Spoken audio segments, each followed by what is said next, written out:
मुझे पन्ना। नमस्कार, दास्ता कल आज और कल में आज हम हैं अपने एक विशेष मेहमान के साथ जो नासिक से हमारे साथ जुड़े हैं। दास्ता कल आज और कल के बारे में आपको यही बताएंगे कि कोविड काल में जिस तरीके की स्थितियां हम सब के साथ आई हैं, सबके चैलेंजेस चुनौतियां अलग अलग थी और हर व्यक्ति ने अपने अपने चैलेंजेस को स्वीकार किया है और उसे बदलाव करके अपनी ज़िंदगी को आगे बढ़ा रहे हैं। हमारे साथ शशांक जी हैं, आप म्यूज़िक से जुड़े हुए हैं, भोपाल से आप पुराना आपका नाता रहा है, अभी प्रेजेंटली नासिक में है। आइए शशांक जी से जानते हैं उनकी ज़िंदगी के कुछ विभिन्न पहलुओं को। नमस्कार। सबसे पहले दास्ता कल आज और कल में मुझे जो अवसर प्रदान किया है उसके लिए मैं आप सबका शुक्रगुजार हूँ और इस टीम का भी धन्यवाद करना चाहता हूँ। मैं शशांक कामले मूलतः भोपाल का हूँ, लेकिन वर्तमान में मैं भी नासिक में कार्यरत हूँ, केंद्रीय विद्यालय में संगीत शिक्षक के पद पर। अच्छा, तो जैसे संगीत की जब भी हम बात करते हैं तो संगीत एक ऐसी विधा है जो दुख में, सुख में, गम में, खुशी में हर वक्त आपको सपोर्ट सिस्टम की तरह आपके साथ चलती चली जाती है। जब आप गम में होते हैं तो संगीत के माध्यम से आप अपने गम को कम करते हैं और जब खुशियों का मौका होता है तब तो उसके रंग ही अलग हो जाते हैं। तो किस तरीके से आपने संगीत और कोविड काल को एक साथ जोड़ के कुछ अलग करने की कोशिश की है? देखिए, ये कोविड काल जो आया था मूलतः बड़ी वैश्विक महामारी थी जी, लेकिन ये कलाकारों के लिए एक वरदान साबित हुआ, क्योंकि इस कोविड में जितना वक्त कलाकार ने या जितने भी व्यक्ति ने अपने लिए दिया है, शायद इससे पहले शायद वो अपने आप को कितना कभी वक्त दे नहीं पाए। तो इस कोविड के दरमियान में काफ़ी कलाकारों ने अपनी कला में चार चांद लगाए। उसमें शायद एक मैं भी अपने आप को शुमार करता हूँ कि मैंने भी अपनी कला के प्रति काफ़ी समय इसमें दिया।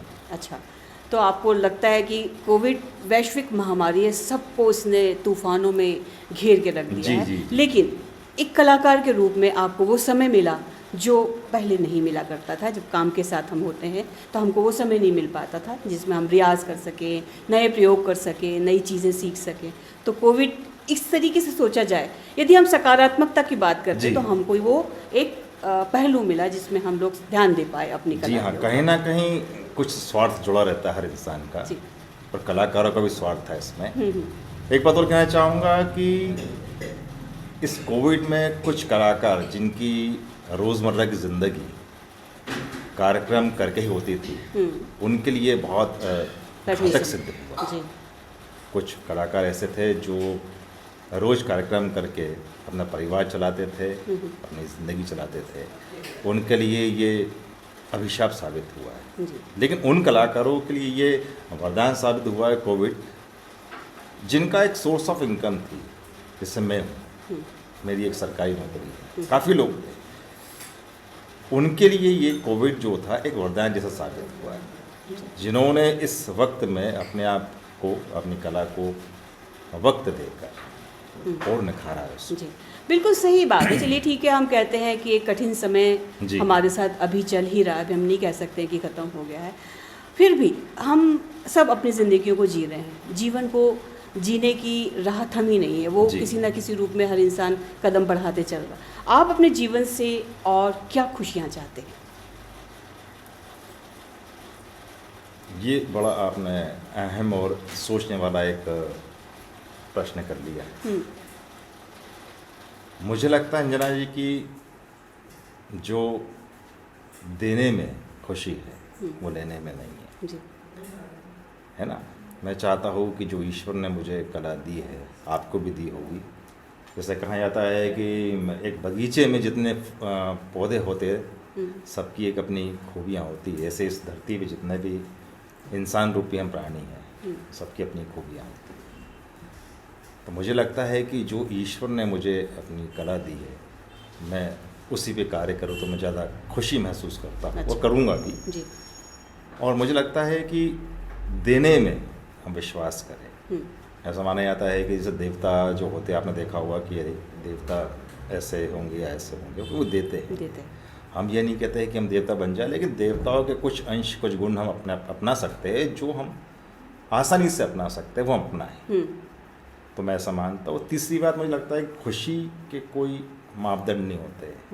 एक बात कहना चाहूँगा, एक बच्चा खुश हुआ गुब्बारा बेचकर, और एक बच्चा खुश हुआ गुब्बारे खरीद कर। जी, बिल्कुल सही है है। ना? सबकी खुशियों के जी, पैमाने जी, जी, अलग अपने अलग होते हैं। बिल्कुल। मेरे खुशी के पैमाने हैं कि मैं निस्वार्थ काम करूँ। हाँ। जहाँ स्वार्थ जुड़ जाता है वहाँ पे शायद खुशियाँ दूर हो जाती हैं। तो मैं ऐसा मानता हूँ। जी, बिल्कुल सही कहा। ये तो हो गई कि आप अपनी ज़िंदगी से कैसे खुशियों को चुराते हैं, कैसे जी। खुशियों को छीन लेते हैं कि चलिए इस बहाने से हम खुश हो जाते हैं। अब बात करते हैं कि हर इंसान सोचता है कि उसकी ज़िंदगी में या उसके दिल में, उसके मन में कुछ ऐसी आशाएं, उम्मीदें होती हैं कि कभी वक्त मिला तो मैं ये करना चाहूँगा। तो ऐसा कौन से पल हैं, ऐसी कौन सी बातें हैं जो आप करना चाहें? जी, ये आपने बड़ा,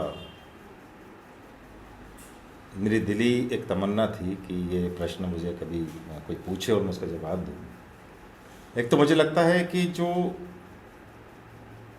मैंने कहा कि निस्वार्थ सेवा,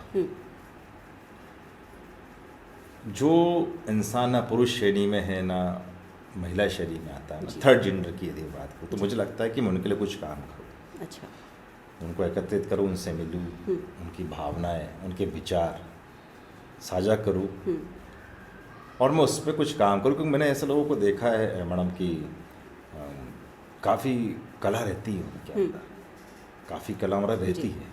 कला है, भगवान ने उनको अलग बनाया है, तो हाँ। उनके अंदर अलग से शक्तियाँ दी हैं। ठीक है, कुछ जी, कमियाँ जी, हैं पर उसको कुछ शक्तियाँ हैं जो आम स्त्री पुरुष में जी होती देखने को नहीं जी, मिलती जी। है। तो मैं चाहता हूँ कि मैं थर्ड जेंडर को लेकर कुछ कार्य करूँ, संगीत के क्षेत्र में करूँ और विभिन्न विधाओं में मैं चाहता हूँ कि उनके साथ मिलकर काम करूँ। एक संस्था इस तरह के बनाऊँ कि उनको भी एक मंच प्रदान हो और उनकी भी रोजी रोटी का कुछ आम जरिया हो। जी। हमारे समाज में देखा जाता है कि थर्ड जेंडर को बड़े घृणित दृष्टि से देखा जाता है, लेकिन मुझे लगता है कि उनका कोई कसूर नहीं है इसमें, तो उनको इस तरह सा व्यवहार उचित नहीं लगता है। प्रकृति ने उन्हें, भगवान ने, ईश्वर ने उन्हें वो रूप दिया है, इस वजह से हमें घृणा जैसी कोई चीज़ नहीं करनी चाहिए। ये आम इंसान को ध्यान रखना चाहिए कि वो भी ऊपर वाले ईश्वर की देन है।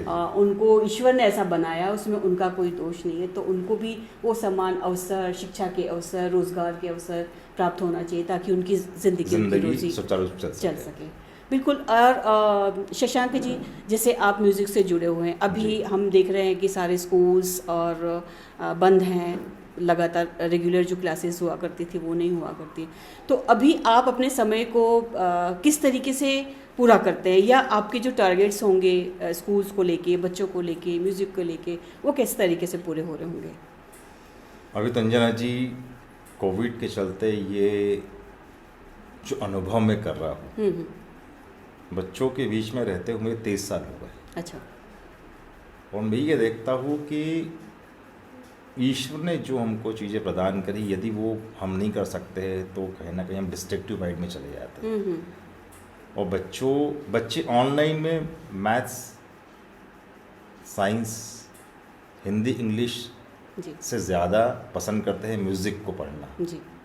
जब मैं ऑनलाइन क्लासेस लेता हूँ तो 1.5, 2, 3 घंटे कब चले जाता है, क्योंकि बच्चे छोड़ते नहीं हैं। सर और लीजिए।